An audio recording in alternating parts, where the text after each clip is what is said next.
Zlatá prvá republika, bratské spojenie národov, storočie spoločného štátu oslavované v roku 2017. Tieto frázy znejú ako z učebnice ideálnej histórie, plnej národného hrdinstva a neochvejnej jednoty. Ale čo ak vám poviem, že veľa z toho, čo si o Československu myslíme, sú skôr romantické mýty než holá, často komplikovaná realita? Pripravte sa na hlboký ponor do historických faktov, ktoré prehodnotia vaše chápanie našej spoločnej minulosti. Spoločná história Čechov a Slovákov je plná polopravd a zjednodušení, ktorým dodnes mnohí veríme. V tomto dokumentárnom videu odhalíme tie najväčšie mýty, ktoré pretrvávajú v kolektívnej pamäti. Ukážeme si, prečo bol spoločný štát v skutočnosti o dosť kratší, než si myslíte, a ako to naozaj bolo s tým údajne spontánnym spojením. Naším cieľom nie je dehonestovať minulosť, ale poskytnúť triezvy, analytický pohľad, ktorý je nevyhnutný pre skutočné pochopenie našich koreňov. Začnime jednoduchou, no prekvapivou matematikou. Koľko rokov vlastne existovalo Československo ako suverénny a územne celistvý štátny útvar? Všade počujeme o storočí spoločného štátu a oslavovali sme storočnicu jeho vzniku, takže sa zdá, že odpoveď je jasná. No ak sa pozrieme na fakty s analytickým odstupom, čísla hovoria niečo úplne iné. Poďme si to zrátať s historickou presnosťou. Prvý spoločný štát, Československá republika, vznikol 28. októbra 1918.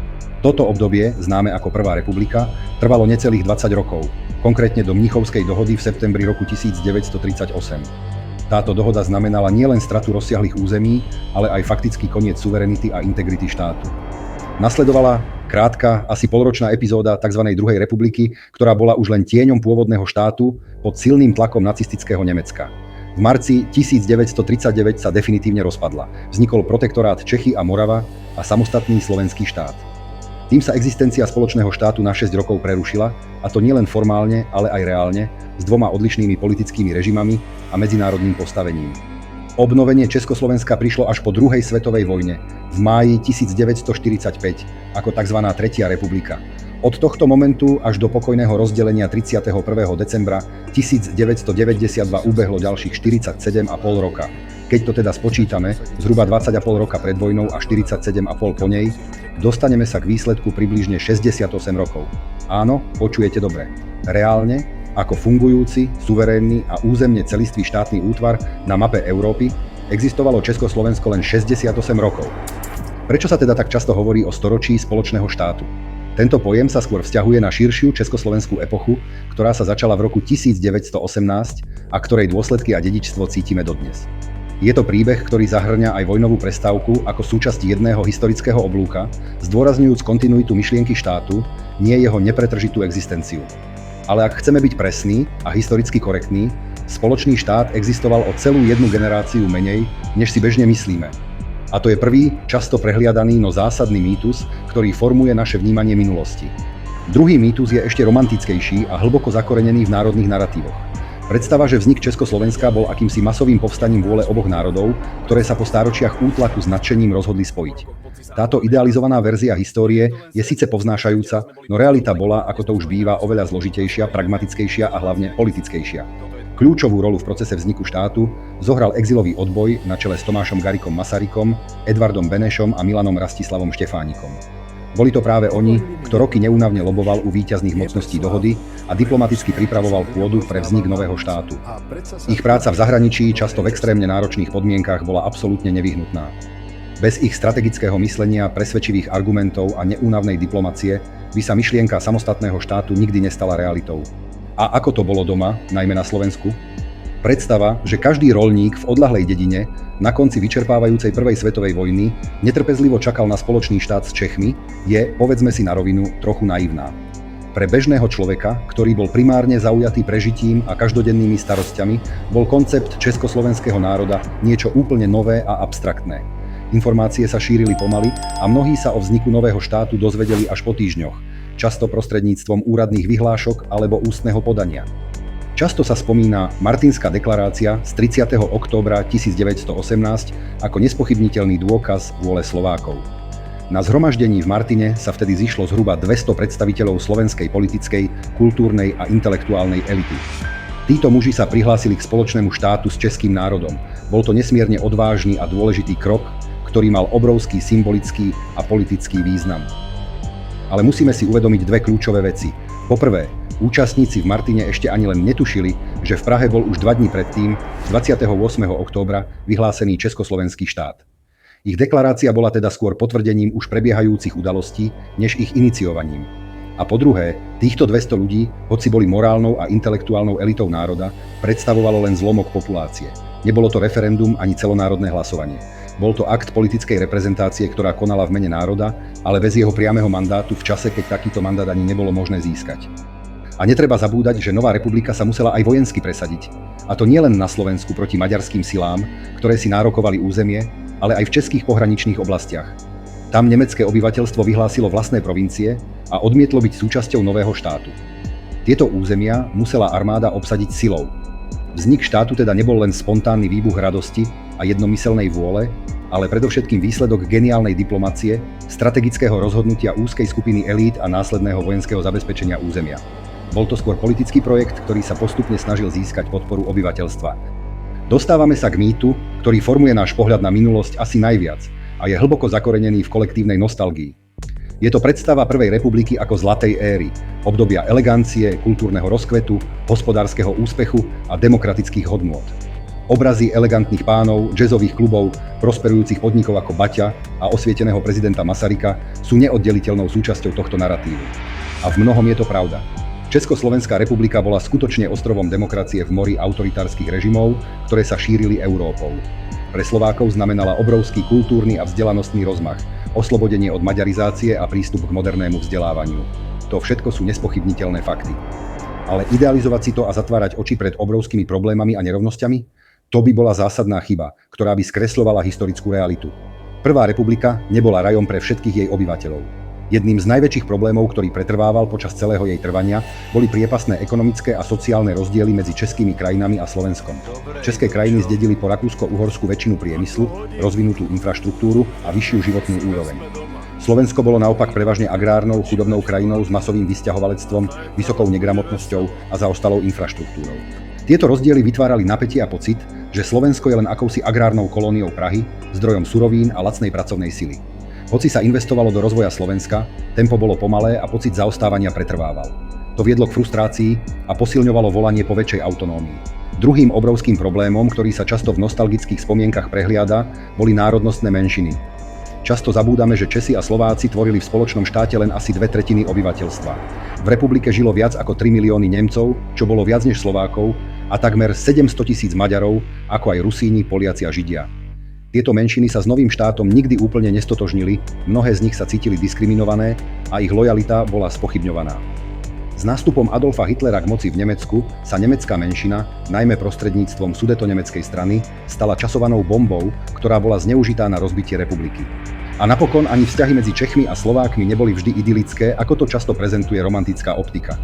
Veľmi rýchlo sa začali objavovať trenice a nedorozumenia, mnohí Slováci sa sťažovali na pražský centralizmus, na aroganciu niektorých českých úradníkov a učiteľov, ktorí prichádzali na Slovensko, a na pocit, že sú občanmi druhej kategórie.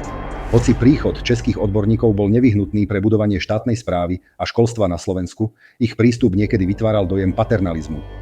Práve tieto pocity živili autonomistické hnutia, ktoré požadovali pre Slovensko väčšiu samosprávu a uznanie jeho špecifík. Prvá republika bola teda plná rozporov. Na jednej strane obdivuhodný projekt demokracie a modernizácie, na druhej štát zmietaný hlbokými ekonomickými, sociálnymi a národnostnými problémami, ktoré sa mu nakoniec stali osudnými. Teraz sa pozrime na samotný ideologický základ štátu, na čechoslovakizmus. Mýtus hovorí, že to bol koncept, ktorý zaručoval rovnosť oboch národov a ich harmonické spolunažívanie. V ústave bol zakotvený jednotný československý národ a československý jazyk, ktorý mal mať dve vetvy, českú a slovenskú. Na papieri to znelo logicky a progresívne, ako moderná snaha o vytvorenie jednotnej občianskej identity. V praxi to ale často škrípalo a viedlo k hlbokým nedorozumeniam a pocitom krivdy. Prečo táto idea vôbec vznikla a prečo bola tak vehementne presadzovaná? Bol to hlavne pragmatický politický ťah, ktorý mal svoje korene v medzinárodnej politike po prvej svetovej vojne. Keď Masaryk s Benešom presviečali svetové mocnosti o oprávnenosti vzniku nového štátu, potrebovali silný argument. Vytvorenie jedného, početného československého národa, ktorý by mal v štáte jasnú väčšinu nad početnými nemeckými a maďarskými menšinami, bolo presne takým argumentom. Malo to zabezpečiť existenciu štátu na mape Európy a jeho medzinárodnú legitimitu. Bez tohto konceptu by bol nový štát vnímaný ako umelý zlepenec s dominanciou menšín, čo by oslabilo jeho pozíciu. Problém bol, ako sa táto teória prejavila v praxi a ako bola vnímaná na Slovensku. Pre mnohých Slovákov, ktorí si len nedávno vydýchli od storočnej maďarizácie a bojovali za zachovanie svojej vlastnej identity, pôsobila táto idea ako hrozba pre ich krehkú, novonadobudnutú národnú identitu. Obávali sa, že čechoslovakizmus v praxi povedie k asimilácii a potlačeniu slovenských špecifík. V praxi bol český prvok dominantný, čo bolo dané historickým vývojom a rozdielnou úrovňou rozvoja oboch národov. Na Slovensko prúdili tisíce českých úradníkov, učiteľov, lekárov a vojakov, aby pomohli budovať štátnu správu, školstvo a infraštruktúru. Ich príchod bol nevyhnutný a priniesol so sebou modernizáciu a pokrok. No zároveň vytváral dojem, že Slováci si nevedia vládnuť sami a že sú pod kuratelou staršieho brata. Vznikol stereotyp o staršom, múdrejšom českom bratovi a mladšom, menej skúsenom slovenskom bratovi. Tento pocit paternalizmu, hoci často neúmyselný, bol živnou pôdou pre nespokojnosť a volanie po autonómii, ktoré reprezentovala najmä Hlinkova Slovenská ľudová strana. Čechoslovakizmus tak v realite neviedol k rovnosti, ale skôr k pocitu dominancie a bol jedným z hlavných zdrojov napätia a nedorozumení medzi oboma národmi. Hoci jeho pôvodné zámery boli pragmatické a mali zabezpečiť prežitie štátu, jeho implementácia a vnímanie viedli k postupnému odsudzovaniu a posilňovaniu slovenského národného povedomia, ktoré sa od čechoslovakistickej idei dištancovalo. Posledný mýtus, ktorý dnes rozoberieme, je najmladší a zároveň najcitlivejší, pretože sa dotýka nedávnej minulosti a formuje naše súčasné vnímanie vzťahov medzi Čechmi a Slovákmi. Je to príbeh o Zamatovom rozvode, ktorý si údajne želala drvivá väčšina obyvateľov oboch republik. Tento obraz je však veľmi zjednodušený a v kľúčovom bode jednoducho nepravdivý, čo potvrdzujú historické dáta a analýzy.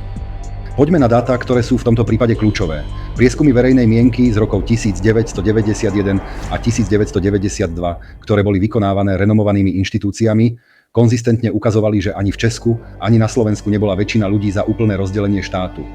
Väčšina občanov preferovala zachovanie spoločného štátu v nejakej forme, či už ako funkčnú federáciu alebo dokonca ako konfederáciu. Predstava, že národy už spolu nevydržali a túžili po samostatnosti, jednoducho nie je podporená faktami z obdobia pred rozdelením. Ako je teda možné, že sa štát rozpadol, ak si to väčšina obyvateľov neželala? Odpoveď je čisto politická a spočíva v zlyhaní politických elít nájsť kompromis. Po parlamentných voľbách v roku 1992 sa víťazmi stali Václav Klaus v Česku s Občianskou demokratickou stranou a Vladimír Mečiar na Slovensku s Hnutím za demokratické Slovensko.